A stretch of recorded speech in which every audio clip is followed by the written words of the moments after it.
கர்த்தருடைய பரிசுத்த நாமம் மகிமைப்படட்டும். இந்த அருமையான வாரத்தின் முதல் நாளில் கர்த்தர் நம்மளோடு பேசுகிற ஒரு வார்த்தை நீதிமொழிகள் 20:13. தூக்கத்தை விரும்பாதே, விரும்பினால் தரித்திரனாவாய். கண் விழித்திரு, அப்பொழுது ஆகாரத்தினால் திருப்தியாவாய். ஆம் தேவச்சனங்களே, இதை கேட்டுக்கொண்டிருக்கிற ஒவ்வொரு ஜெபநேர குடும்பத்தார், புதிதாக இணைந்தவர்கள் எல்லாருக்கும் அன்பின் வாழ்த்துக்கள். இந்த அருமையான வசனம் ஒரு ஆவிக்குரிய ரகசியத்தை நமக்கு வெளிப்படுத்துகிறது. நம்ம ஆண்டவராகிய இயேசு கிறிஸ்து சிலுவையில் அறையப்படுறதுக்கு முன்பதாக சீசர்களை எல்லாம் கூப்பிட்டு ஜெபிக்கிறதுக்காக போகிறார். அந்த நேரத்தில் எல்லாரும் என்ன செய்கிறாங்க? கன நித்திரையினால் தூங்குகிறார்கள். தூங்குனதுனால ஆவிக்குரிய வெற்றியை பெறாமல் போகிறாங்க. இந்த வசனம் என்ன சொல்லுகிறது? தூக்கத்தை விரும்பாதே. ஆனால் சில நேரம் உடல் சோர்வுனால நமக்கு தூக்கம் வருகிறது. அதனால தான் ஆண்டவராகிய இயேசு ரகசியத்தை சொன்னார். மாம்சமோ பலவீனம் உள்ளது, ஆவியோ உற்சாகம் உள்ளதுன்னு சொன்னார். அப்போ ஜெபம் என்பதை நம்ம மாம்சத்தில் செய்ய முடியாது. உள்ளான மனுஷனால், உள்ளே இருக்கிற வெளிச்சத்தினால, உள்ளே கிடைக்கக்கூடிய லீடிங், கைடன்ஸ், இன்ஸ்பிரேஷன் சொல்லக்கூடிய உள்ளான நடத்துதல், உள்ளான வழிகாட்டுதல், உள்ளான ஆவியானவருடைய நிரப்பப்படுதல், ஏவுதல், இதனால் தான் நம்மளுடைய ஜெபத்தை செய்ய முடியும். வசனத்தினுடைய ஊக்கப்படுத்தல், வசனத்தினுடைய பலன், இதெல்லாம் நமக்குள்ள இருக்கணும். இதெல்லாம் நம்ம உள்ளான மனுஷனாகிய ஆவிக்குள்ளாக இருக்கிறது. இதை வைத்து தான் நாம் ஜெபிக்க முடியும். ஆனால் இந்த சரீரத்தினாலேயோ சிந்தனையினாலோ ஜெபிக்க முடியாது. இந்த சிந்தனையினாலையும் சரீரத்தினுடைய உதவினாலையும் பண்ணாலும் பரலோக காரியங்களை நம்ம ஜெபத்தில் செய்யணும்னா அதற்கு கண்டிப்பாக பரிசுத்த ஆவியின் உதவியும் வசனத்தினுடைய வல்லமையும் நமக்கு தேவைப்படுகிறது. ஆம் தேவ ஜனங்களே, சீசர்கள் எல்லாரும் என்ன செஞ்சாங்க? நல்லா தூங்கினாங்க. தூங்கும் பொழுது ஆண்டவர் சொன்னார், சோதனைக்குள் பிரவேசிக்காதபடி விழித்திருந்து ஜெபிங்கள்னு சொன்னார். விழித்திருக்கக்கூடிய ஒரு அனுபவம். இந்த வசனம் ஒருவேளை நம்ம சரீர ரீதியான தூக்கத்தை பற்றி சொன்னாலும் இன்னைக்குள்ள ஆவிக்குரிய ஜனங்களுக்கு ஜெபத்தில் விழித்திருக்க வேண்டியது ரொம்ப அவசியம் என்று ஆவியானவர் உணர்த்துகிறார். ஏனென்றால் நீங்கள் விழித்திருந்தீங்கன்னா என்ன நடக்குமா? உங்களுக்கு கண் விழித்திருந்தால் ஆகாரத்தினால் திருப்தி ஆவீர்களாம். உங்களுக்கு என்ன தேவையோ நீங்கள் ஜெபத்தில் விழித்திருக்கும் பொழுது அதை ஆவியானவர் கரெக்டாக கொண்டு வருவார். ஒருவேளை காலங்கள் கொஞ்சம் தாமதம் ஆகலாம், ஆனால் நீங்கள் காத்திருக்கிறது உங்கள் கையில் வந்து சேரும். உங்கள் அழைப்பு உங்கள் கையில் வந்து சேரும். எத்தனை நாள் தான் உங்கள் கையில் வராமல் இருக்கும்? அவர் நியமித்தது உங்கள் கிட்ட வந்தே ஆகும். அவருடைய அழைப்பு உங்கள் வாழ்க்கையில் நிறைவேறியே ஆகும். இதை குறித்து நீங்கள் சந்தேகப்பட வேண்டிய அவசியமே இல்லை. நம்ம செய்ய வேண்டியது விழித்திருக்கணும். வசனம் சொல்லுதல்லவா, விழித்திரு, நீ ஆகாரத்தினால் திருப்தியாகுவ. கண் விழித்திருன்னு சொல்லுகிறாரு. தேவ ஜனங்களே, நம்மளை சோர்வுபடுத்துகிறதே மாம்சம்தான், மாம்ச எண்ணங்கள் தான். அதனால் இந்த மாம்ச சிந்தனைகளை ஜெயிக்கக்கூடியதான் இந்த ஆவிக்குரிய வசனங்கள். நீங்கள் அதிகமாக வேதத்தோடு இருந்தீங்கன்னா, அதிகமாக பரிசுத்த ஆவியின் ஆலோசனை கேட்டிங்கன்னா கண்டிப்பாக நீங்கள் சோர்ந்து போக மாட்டீங்க. எழும்பியிருந்து ஜெபிப்பீங்க.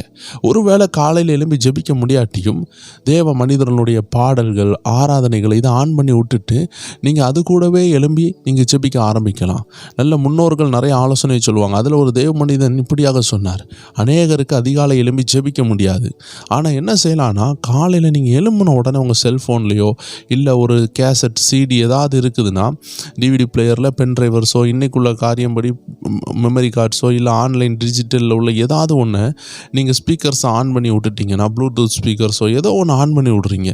அதில் சில அபிஷேகம் நிறைந்த செய்திகள், கர்த்தருடைய வார்த்தைகள், இல்லை என்றால் நல்ல பாடல்கள், ஆராதனைகள், ஆலோசனைகள் ஏதாவது ஒன்று ஆன் பண்ணிவிட்டு நீங்கள் இப்போ காலையில் எழும்புறீங்க. இன்கேஸ் ஏதோ ஒரு ரெஸ்ட் ரூமுக்கு எழும்புறீங்கன்னா அந்த டைமில் இதை ஆன் பண்ணி விட்டுறணும். இது மைல்டாக ஓடிக்கொண்டு இருக்கும் பொழுது உங்கள் ஆவி ரீசார்ஜ் ஆக தொடங்கிடும். என்னதான் உங்கள் சரீரம் களைப்பாக இருந்தாலும் உங்கள் ஆவியினுடைய உற்சாகத்தினால அந்த களைப்பே தெரியாமல் நீங்கள் எழும்பி ஜெபிக்கலாம். எனக்கு ஒரு ஊழியரை தெரியும். அவர் ஜெபத்தில் ஒரு நாளும் குறைய வைக்க மாட்டார். குறைஞ்சது 8 மணிக்கு 9 மணிக்கு ஒரு ஜெபிப்பார். பயங்கரமான ஜெப வீரன்.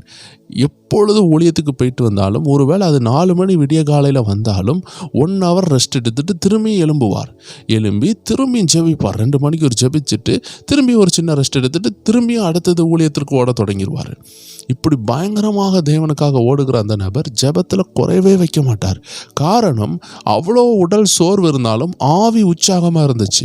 தேவ ஜனங்களை, நீங்கள் ஜெபிக்க ஜெபிக்க ஆவி உற்சாகமாயிரும். ஆவி உற்சாகமாயிட்டுனா, அது அனல் கொண்டுட்டுனா மாம்ச எண்ணங்கள் அதற்கு கீழ்ப்படிந்தே ஆகும். இதை தான் இன்னைக்கு ஆண்டவர் பேசுகிறார். இந்த வாரத்தில் கர்த்தர் சொல்லுகிற விஷயம், உங்கள் ஆவி அனலாக்குங்க. உங்கள் ஆவியை ஷார்ப்பாக்குங்க. உங்கள் ஆவி உங்கள் மாம்சத்தை ஆளுகை செய்யட்டும். உங்கள் மாம்சம் உங்கள் ஆவி ஆளுகை செய்யக்கூடாது. உங்கள் ஆவி பரிசுத்த ஆவியின் வல்லமையோடு வேத வசனம் என்ற கடிவாளத்தோடு இந்த சிந்தனையை, இந்த மாம்சத்தை ஆளுகை செய்ய நீங்கள் கர்த்தரிடத்தில் உங்களை ஒப்பு கொடுங்க. இந்த நாள் இனிமையாக இருக்கும். நீங்கள் தேவனுடைய மகிமையை காண்பீங்க. இந்த வார்த்தையின்படியே உங்களை ஆசீர்வதிப்பார். ஜெபிப்போமா? அன்பான ஆண்டவரே, இந்த அருமையான முதல் நாளில் எங்களுக்கு பாதை காட்டுகிற உங்கள் வார்த்தைக்காக நன்றி. உங்கள் பரிசுத்த ஆவியானவருக்கு நன்றி. இந்த வசனம் மூலமாக எங்களை உணர்வுள்ளவர்களாக நீர் மாற்றுகிறதற்காக நன்றி. என்னென்ன பாரத்தோடு நாங்கள் செபித்து கொண்டிருக்கோமோ ஒவ்வொரு தேவ ஜனத்தினுடைய பாரங்கள் இந்த நேரத்திலே அது ஒரு மழை பெயர்ந்தது போல பெயர்ந்து போகட்டும். பனி உருகிறது போல உருகி போகட்டும்.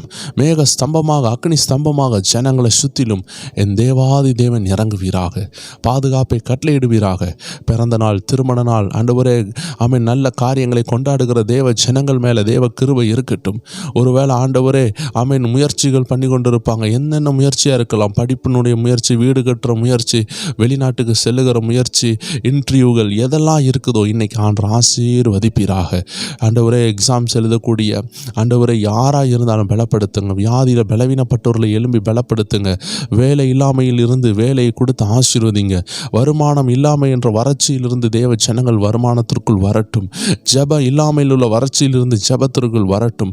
சபைக்கு போக முடியாதுள்ள தடைகளை மாற்றி தேவ ஜனங்களுக்கு ஆராதிக்க உதவி செய்யுங்க. ஒவ்வொரு பேரையும் பலப்படுத்துங்க. புதிதாக இணைந்த ஒவ்வொரு பேருக்காக நாங்கள் ஜெபிக்கிறோம். ப்ரேயர் டைம் ஃபேமிலியில் இணைந்து தினமும் ஜெபத்தையும் ஆலோசனையும் கேட்கறதுக்கு தங்களை ஆயத்தப்படுத்தி தேவன் கொண்டு வந்து இணைத்ததற்காக நான் ஆண்டவரே உமக்கு நன்றியோடு நன்றி செலுத்துகிறோம். ஒவ்வொரு பேருக்காக நன்றி செலுத்துகிறோம். இயேசு கிறிஸ்துவின் நாமத்தில் ஜெபிக்கிறோம் எங்கள் ஜீவனுள்ள நல்ல பிதாவே. ஆமேன், ஆமேன், ஆமேன். எல்லா ஜெப நேரம் குடும்பத்தாருக்கும் அன்பின் வாழ்த்துக்கள். நீங்கள் எங்கள் தேசத்தில் இருந்தாலும் உங்களுக்கு அன்பின் வாழ்த்துக்கள். ஒருவேளை நீங்கள் புதிதாக சேர்ந்துருக்கிறீங்கன்னா, நீங்கள் எந்த ஊரில் இருக்கிறீங்கன்னு உங்கள் பேரையும் உங்கள் ஊரையும் கமெண்ட் பண்ணுங்கள். உங்களுக்காக நாங்கள் ஜெபிக்கிறோம். God bless you. இன்று இரவும் நல்ல ஒரு ஜெபம் உங்களுக்காக ப்ரேயர் டைம் சேனலில் உண்டு. நல்ல ஒரு ஆவிக்குரிய ஆலோசனையும் கர்த்தர் தருவார் என்று விசுவாசிக்கிறேன். 9 மணி அளவில் ப்ரேயர் டைம் சேனலில் இணைந்து கொள்ளுங்கள். ஒவ்வொரு நாளும் போடக்கூடிய வீடியோஸ் ஒவ்வொரு வாட்ஸ்அப் சேனல்லையும் உங்களுக்கு கொடுக்கப்படும். ஸ்பிரிச்சுவல் WF வாட்ஸ்அப் சேனலில் இணைந்து கொள்ளுங்கள். நாளைய தின வீடியோவும் அதில் நீங்கள் பார்க்க முடியும். God bless you. ஆமேன்.